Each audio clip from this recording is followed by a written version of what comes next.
मिनश्शैतानिर्रजीम बिस्मिल्लाहिर्रहमानिर्रहीम। Dear viewers, मैं हूं डॉक्टर मोहम्मद नवाज़ और आप देख रहे हैं शकीब एजुकेशन टीवी। आज हम जिस मौजू पर बात करेंगे ये इब्न खल्दून का लाइफ साइकिल ऑफ डायनेस्टीज़ है। यानी इसमें वो बताता है कि किस तरह सलातीन और हुकूमतें जो हैं वो अरूज पे जाती हैं, मजबूत होती हैं और फिर ज़वाल का शिकार होती हैं। इस पे आज हम बहस करेंगे। इब्न खल्दून के ख़्याल के मुताबिक इंसान की ज़िंदगी, जिस तरह इंसान की ज़िंदगी होती है, बिल्कुल इसी तरह ये जो रियासतें हैं, ये जो हुकूमतें हैं, इनकी भी तबई ज़िंदगी होती है, इनके भी ज़िंदगी के तबई अदवार होते हैं। चुनाचे उसने हुकूमत या रियासत को तबई लिहाज से 3 पुश्तों में तकसीम किया है। यानी जो डायनेस्टी है उसको उसने 3 पुश्तों में तकसीम किया है। पहली पुश्त की उम्र वो 40 साल बताता है और इसी तरह एक जो डायनेस्टी है उसकी कुल तबई उम्र जो है वो 120 साल बताता है। According to Ibn Khaldun, a dynasty is living thing that is born, blooms, old and eventually is destroyed. यानी वो एक जो ज़िंदा चीज़ होती है, जैसे किसी ज़िंदा चीज़ की, जैसे इंसान की एक ज़िंदगी का एक दौर होता है, वो पैदा होता है, फिर वो ग्रो करता है, फिर बूढ़ा होता है और अल्टीमेटली वो फौत हो जाता है, ख़त्म हो जाता है। तो वो कहते हैं कि कोई भी डायनेस्टी जो है वो इसी तरह अमर्ज करती है, फिर वो मजबूत होती है, अपने अरूज पर पहुँचती है और फिर वो ज़वाल का शिकार होती है। इसको वो 3 पुश्तों में डिवाइड करता है। एक पुश्त जो है वो 40 साल की होती है और इस तरह अगर ये 3 पुश्तें हों तो ये टोटल एज जो उसकी बनती है वो 120 साल बनती है। The country has an age like the rest of life. यानी जिस तरह इंसानी ज़िंदगी या दूसरी जो लाइफ है, ज़िंदा चीज़ें हैं, उनकी जो ज़िंदगी है उसका एक साइकिल होता है, वो जिस तरह वो होती है बिल्कुल उसी तरह की एक कंट्री की, एक डायनेसिटी की भी लाइफ होती है। Ibn Khaldun argues that the age of a dynasty is 3 generation. और वो कहते हैं कि इसकी, जैसे मैंने पहले कहा कि इसके 3 पुश्तें हैं, 3 इसकी जनरेशंस हैं। तो इब्न खल्दून इसको 3 जनरेशन में तकसीम करता है, which is around 120 years. One generation is calculated for a person's normal age of 40 years। यानी एक जो जनरेशन है जो उसकी चूँकि एज 40 साल होती है, तो इब्न खल्दून भी इसको 40 साल ही काउंट करता है। तो 3 जनरेशन पे चूँकि ये मुश्तमिल होती है, तो इट मीन्स कि ये जो डायनेस्टी है, ये जो हुकूमत है, उसकी एज भी 120 ईयर्स है, 120 साल है। अब इसके बाद हम फर्स्ट जनरेशन की तरफ चलते हैं। फर्स्ट जनरेशन जो है उसमें इब्न खल्दून जो है वो क्या कहता है? In first generation living in primitive conditions that were harsh and far from luxury and city life still lived in the countryside and the deserts. यानी ये जो जनरेशन है ये वो कदीम जिस तरह ट्राइबल और वहशी कबाइल रहा करते थे उस तरह की इनकी ज़िंदगी है। यानी आप बदवी ज़िंदगी इनको कह लें, देहाती या रूरल लाइफ इनको कह लें। और इनकी लाइफ जो है वो बड़ी हार्श किस्म की होती है। इनकी ज़िंदगी में जो आसाइशें हैं उनसे ये बहुत ज़्यादा दूर होते हैं और शहरों की जो ज़िंदगी होती है, अर्बन लाइफ जो होती है, वो भी इससे भी बहुत दूर होते हैं। और ये दूर दराज के इलाकों में रहते हैं, यानी या डेजर्ट्स में रहते हैं, सहराई ज़िंदगी गुजारते हैं, या दूर दराज के जो एरियाज़ हैं, देहाती एरियाज़ जो हैं, वहाँ पे इनकी रिहाइश होती है, वहाँ पे ये रहते हैं। इस पुश्त में गैर मुहज़्ज़िब और वो जो देहाती ज़िंदगी की खसूसियात जो होती हैं उनका गलबा होता है। अफराद में बहादरी और ताउन के जज्बात ज़्यादा होते हैं, जिससे असबियत का जो जज्बा है, चूँकि इब्न खल्दून की जो तमाम फ़िलासफ़ी है उसमें से अगर हम असबियत को निकाल दें तो बाकी कुछ नहीं बचता। इब्न खल्दून की फ़िलासफ़ी का जो मरकज़ी नुक्ता है जिस पे वो सारी फ़िलासफ़ी कंसंट्रेट करती है, वो उसका नज़रिया असबियत है, असाबिया है। तो वो कहते हैं कि चूँकि ये बदवी लाइफ गुजारते हैं, ये स्कैटर्ड लाइफ गुजारते हैं और इन्हें एक दूसरे से जुड़ना पड़ता है, एक दूसरे से कुर्बत हासिल करना पड़ती है। वो जो बाइंडिंग फोर्स है वो इनके दरमियान बहुत ज़्यादा होती है और वो इनकी ज़रूरत होती है, चूँकि इन्हें अपने आप को प्रोटेक्ट करना होता है, अपनी प्रोटेक्शन के लिए, अपनी क्लॉथिंग के लिए, अपनी तमाम नेसेसिटीज़ ऑफ लाइफ जो है उनको फुलफ़िल करने के लिए ये एक दूसरे से मजबूती के साथ जुड़े होते हैं। और इनमें चूँकि ये एक दूसरे के बगैर ज़िंदा नहीं रह सकते, चूँकि इनकी तमाम नेसेसिटीज़ ऑफ लाइफ जो हैं वो एक दूसरे के साथ मुंसलिक होती हैं, तो लिहाजा ये एक दूसरे से जुड़े होते हैं और इनमें वो जज्बा जो है वो शिद्दत के साथ होता है, जिसको वो असाबिया का नाम देता है, असबियत का नाम देता है। लोग हुकूमत की भरपूर इताअत करते हैं। इस दौर में जिस तरह की भी वो एक हुकूमत होती है उसकी बहरहाल ये इताअत करते हैं। इब्न खल्दून ने जो पहली पुश्त का इत्तेहाद है इसको बड़ा अजीम इत्तेहाद कहा है, और ये कहता है कि ये इत्तेहाद ना हो और ये जज्बा असबियत इनके दरमियान ना हो तो ये जनरेशन जो है ये यहीं पे ख़त्म हो जाए। तो इसलिए वो कहता है कि इस जनरेशन जो है, ये जो पहली जनरेशन है, इस जनरेशन में या इस पुश्त में असबियत का जज्बा जो है वो बड़ी शिद्दत के साथ होता है, और ये हर जगह इस जज्बे की बुनियाद पर चूँकि मुत्तहिद होते हैं तो हर जगह ये कामयाबी से बहरावर होते हैं, और इनकी हुकूमत की धाक जो है वो इर्द गिर्द के जो दूसरे इलाके हैं उन पर भी बैठ जाती है। दूसरी जनरेशन जो दूसरी पुश्त है उसमें वो कहते हैं कि succeeded in gaining power and establishing a country so that this generation shifted from the harsh primitive life to the city life that was full of luxury। इस जनरेशन में क्या होता है कि ये जो वो देहाती ज़िंदगी है, वो जो बदवी लाइफ है, वो जो हार्श और सख्त किस्म की, शदीद किस्म की ज़िंदगी है, दूर दराज के इलाकों में रहते हैं, जो बेसिक नेसेसिटीज़ ऑफ लाइफ जो हैं उनके लिए भी उन्हें बहुत ज़्यादा तगोदौ करना पड़ती, अब वो नहीं होती। अब वो लाइफ जो है वो बेहतर हो जाती है, और ये जो प्रिमिटिव लाइफ है ये ख़त्म हो के उसकी जगह पे अर्बन लाइफ जो है वो परवान चढ़ती है, शहरी ज़िंदगी जो है वो आगे आती है, और ये ज़िंदगी जो शहरों पर दूसरी पुश्त की ज़िंदगी है ये बड़ी लग्जूरियस लाइफ होती है। इसमें आसाइशें जो हैं वो बड़ी आप कह लें कि बहुत ज़्यादा दस्तयाब होती हैं।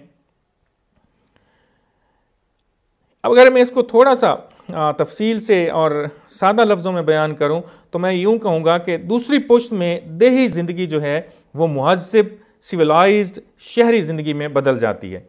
जद्दोजहद और मेहनत की जगह ज़िंदगी की आसाइश ले लेती है या आसाइशें ले लेती हैं। जो पहली ज़िंदगी में जद्दोजहद थी, अपनी ज़िंदगी, अपनी बका और सर्वाइवल की जो जद्दोजहद थी, इसलिए उनके दरमियान जज्बा, असबियत का जज्बा जो है, असाबिया का जज्बा है, वो बड़ी शिद्दत के साथ और एक दूसरे के साथ जुड़े हुए थे।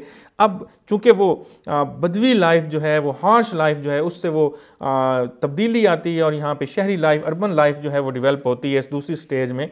तो यहाँ पे चूँकि लग्जरीज़ हैं, जहाँ पे चूँकि आसाइशें हैं, तो इसलिए इस पीरियड में जद्दोजहद और मेहनत की जगह ज़िंदगी की आसाइशें ले लेती हैं। अफराद जो हैं वो मेहनत कश नहीं रहते, जफा कश नहीं रहते, बल्कि क्या हो जाते हैं, आराम पसंद हो जाते हैं, और असबियत का जज्बा भी उसी लिहाज से कमज़ोर हो जाता है। चूँकि उनको एक दूसरे की अब ज़रूरत नहीं रहती, वो लग्जूरियस लाइफ जो है उसमें इंडल्ज हो जाते हैं, तो उसी शिद्दत के साथ वो जज्बा असबियत जो है उसमें भी कमी वाक़ होती है।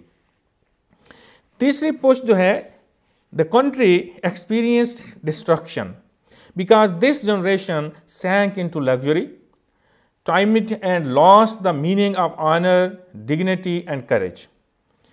ये जो दौर है या ये जो जनरेशन है, ये जो पुश्त है, इसमें जो कंट्री है, जो डायनेसिटी है, वो डिस्ट्रक्शन का शिकार होती है, तबाही का शिकार हो जाती है, क्योंकि वो जो लग्जूरियस लाइफ है उसमें इंडल्ज हो जाती है। वो जो काम करने की सलाहियत है, वो जो उनके दरमियान वो उनके पास जो वो हिम्मत, ताकत और जफाकशी थी, उसको वो तर्क कर देते हैं। लड़ने की सलाहियतें मसदूद हो जाती हैं और लग्जूरियस लाइफ के आदी हो जाते हैं, और वो इसलिए उनकी ना इज़्ज़त जो है वो बाकी रहती है, ना अज़मत बाकी रहती है, और ना ही उनमें वो लड़ने का और अपनी बका की और सर्वाइवल के लिए कुर्बान होने का जज्बा उनमें मौजूद होता है। यानी तीसरी पुश्त में जो बदवी लाइफ है ना, वो जो जहाँ पे असबियत जो है वो अपने अरूज पर थी, जहाँ पे वो एक दूसरे के साथ जुड़े हुए थे और जहाँ पे फतूहात और जो कामयाबी और कामरानी उनका मुकद्दर होती थी, अब तीसरी जो पुश्त है इसमें वो बदवी लाइफ जो है वो अब वजूद नहीं रखती। हुक्मरान ऐश परस्ती में मशगूल होकर जफाकशी को तर्क कर देते हैं। अफराद में और डायनेसिटी में अपना दिफा करने और दूसरों पर हमला करने की वो सलाहियत जो पहली जनरेशन के पास होती थी, अब वो इनके पास बिल्कुल नहीं है। असबियत भी ना होने के बराबर होती है। असबियत या तो होती नहीं है या अगर है भी तो बिल्कुल ना होने के बराबर है। और इसके नतीजे में फिर क्या होता है, जब असबियत जो है, जो जोड़ने का ज़रिया है, जो सोर्स ऑफ इंटीग्रेशन है, अब वो भी नहीं है, तो इसका नतीजा फिर ज़वाल होता है। और नतीजे में ज़वाल पजीर मुआशरा फिर मजबूत असबियत रखने वाले मुआशरे के ज़ेर निगीं आ जाता है। यानी यहाँ पे तो ज़वाल होता है ना, तो एक मुआशरा उस दौर में ऐसा होता है जो उभर रहा होता है, उसके लोगों के दरमियान असबियत अपनी शिद्दत के साथ इंतहाई अरूज पर होती है। तो वो मजबूत असबियत वाला जो मुआशरा है, जो रियासत है या वो जो हुकूमत है, जो सोसाइटी है, वो इस पे कब्ज़ा कर लेती है या ये इलाका उसके ज़ेर नगीं आ जाता है। और यानी अब कह सकते हैं कि कोई मुस्तहकम तबीयत वाली कौम या ख़ानदान बरसरे इक़्तिदार आ जाता है जिसमें असबियत का जज्बा जो है वो इंतहाई ज़्यादा होता है। अब इसके बाद ये जो 3 पुश्तें हैं, किसी भी डायनेस्टी की 3 पुश्तें जो 120 साल पर मुहित हैं और हर पुश्त जो है वो 40-40 साल है। अब इसको अगर हुकूमत के इस पीरियड में जो उन्होंने इस हुकूमत को अगर हम मुख्तलिफ अदवार में तकसीम करें तो ये 5 अदवार बनते हैं। पहला दौर जो है, इस दौर में स्टेट एस्टेब्लिशमेंट स्टेज, यानी ये वो स्टेज है, ये वो दौर है जिसमें स्टेट की एस्टेब्लिशमेंट होती है, स्टेट जो है वो डेवलप होती है। State to achieve goals, conquer all obstacles, control of power. The state itself will not be upright except with asabiya. Ibn Khaldun argues that asabiya makes people unite efforts for the same goal, defend themselves and reject or defeat the enemy. यानी इस पहले दौर में हुक्मरान जो है वो मुल्क का दिफा करने और दूसरे इलाके फतह करने के जज्बात से सरशार होता है, गालिब होते हैं उसमें ये जज्बात, और वो अपने दुश्मनों पर गालिब आ जाता है। लोगों में असबियत पूरे अरूज पर होती है, शबाब पर होती है और हुकूमत का वो साथ देते हैं। मुख्तसरन अगर मैं कहूँ तो ये दौर फतह, कामयाबी, कामरानी का दौर होता है। दूसरी स्टेज है concentration stage of power. Concentration of power is a natural tendency in humans. ज़ाहिरी बात है, इंसानों में वो हर एक शख्स जो है वो ताकत को और पावर को, इक़्तिदार को अपने कब्ज़े में रखना चाहता है। At that time the holder of power saw that this power was already established, so he would try to destroy the असाबिया। जिसके पास वो साहब इक़्तिदार है, जिसके पास वो सारी ताकतें हैं, सारी पॉलिटिकल पावर है, वो अब चाहता है कि चूँकि पावर जो है वो इस्टेब्लिश हो चुकी है, रियासत इस्टेब्लिश हो चुकी है, हुकूमत इस्टेब्लिश हो चुकी है, तो अब असाबिया की कोई ज़रूरत नहीं, अब उस बाइंडिंग फोर्स की, जो इंटीग्रेटिंग फोर्स है, उसकी ज़रूरत नहीं है। तो वो उसको तबाह करने की, ख़त्म करने की कोशिश करता है और इस कोशिश में वो जो पावर है उसको मोनोपलाइज करना है, उसको अपने उस पर मोनोपली कायम करने की कोशिश करता है। और जो रियासत के लोग हैं, जो असल में रियासत को चलाने का काम करते हैं, उनमें भी फिर असाबिया जो है वो डाउन होती जाती है और जो व्हील ऑफ गवर्नमेंट है वो उस तरह कामयाबी के साथ जो पहली स्टेज में जो इंटीग्रेटिंग फोर्स की सूरत में जो असाबिया इंतहाई आला दर्जे पे था, अब इस दर्जे में वो चूँकि हुक्मरान बजाते ख़ुद असाबिया को तबाह करने के दरपे होते हैं, तो इसलिए, और क्यों दरपे होते हैं, इसलिए कि वो पावर अपने पास रखना चाहते हैं, पावर को अपने हाथों में कंसंट्रेट करना चाहते हैं, मुर्तकिज़ करना चाहते हैं। तो इससे क्या होता है, रियासत में असाबिया जो है, लोगों में असाबिया जो है, असबियत जो है, उसकी शिद्दत में कमी आती है। इस दौर में हुक्मरान मुतलिकुल अनान बन जाता है और अमूरे मुमलिकत में अवाम से मशवरा नहीं करता, चूँकि पहला जो दौर है उसमें चूँकि वो कंसंट्रेटिंग पावर ये जो है ये मौजूद नहीं होती, बल्कि इंटीग्रेटिंग पावर होती है। तो इसलिए सारे काम मशावरत से होते हैं और उसमें जो हुक्मरान है वो लोगों को अपने साथ लेके चलता है। हर एक शख्स जो है वो ये समझता है कि वो गवर्नमेंट के जो मैटर्स हैं उनमें इन्वॉल्व है, वो हुकूमत को अपनी हुकूमत समझता है, इलाके को अपना इलाका समझता है और बादशाह को अपना बादशाह समझता है। अब यहाँ पे चूँकि दूसरी स्टेज में यहाँ पे कंसंट्रेशन ऑफ पावर होती है और बादशाह जो है, जो साहिब इक़्तिदार है, वो तमाम पावर्स को अपने इख्तियार में करने की कोशिश करता है। तो इससे और वो कैसे करना चाहता है, वो ज़हरी बात है, जब असबियत जो है उसको वो डिस्ट्रॉय करेगा, उसको ख़त्म करेगा, तो उससे उसकी ताकत जो है वो उसके हाथों में मुर्तकिज़ होगी। वो मोनोपोलाइज़ करेगा ताकत को अपने हाथों में, असाबिया को डाउन करके। तो उस तरह क्या होता है, उस तमाम इख्तियारात उसके इख्तियार में उसके हाथ में आ जाते हैं और वो मुतलकुल अनान बन जाता है। उसकी ज़बान से निकला हुआ कानून, लफ्ज़ जो है वो कानून होता है और वो अवाम से मशवरा नहीं करता। वो पहली स्टेज में जो मशावरत होती थी, जो जमहूरियत थी, वो अब इस स्टेज में दम तोड़ देती है। असबियत में कमज़ोरी आना शुरू हो जाती है और इसकी जगह शख्सी हुकूमत ले लेती है और आखिरकार हुक्मरान अपनी ख़ानदानी हुकूमत जो है उसकी बुनियाद रख देता है। गोया इस दौर में जो ख़ानदान की बुनियादी ख़ानदान चाहते हैं उम्मी तौर पर अपनी ख़ानदानी हुकूमत को कायम करना, तो वो इस दौर में वो हुकूमत कायम करने की तरफ कदम उठाता है। थर्ड फेज़ जो है, stage of emptiness and relaxation, state to enjoy the fruits of power along with human nature, such as accumulating wealth, dedicating relics, and achieving grandeur. The country at this stage is at the peak of its development. ये जो तीसरे दौर में हुक्मरान कदर इशरत पसंद और गफलत शार हो जाता है, आरामदेह ज़िंदगी को तरजीह देता है, वो अपना इक़्तिदार कायम रखने के लिए सरतोड़ कोशिश करता है। इसके लिए वो इनाम व अकराम और आलीशान इमारात की तामीर का सहारा लेता है। नमूद व नुमाइश जो है उसका ख्वाहिशमंद होता है। हुकूमत के इख्तियारात हुक्मरान की ज़ात में मुर्तकिज़ हो जाते हैं और मशावरत का असूल जो है वो बिल्कुल कम्प्लीटली तर्क कर दिया जाता है।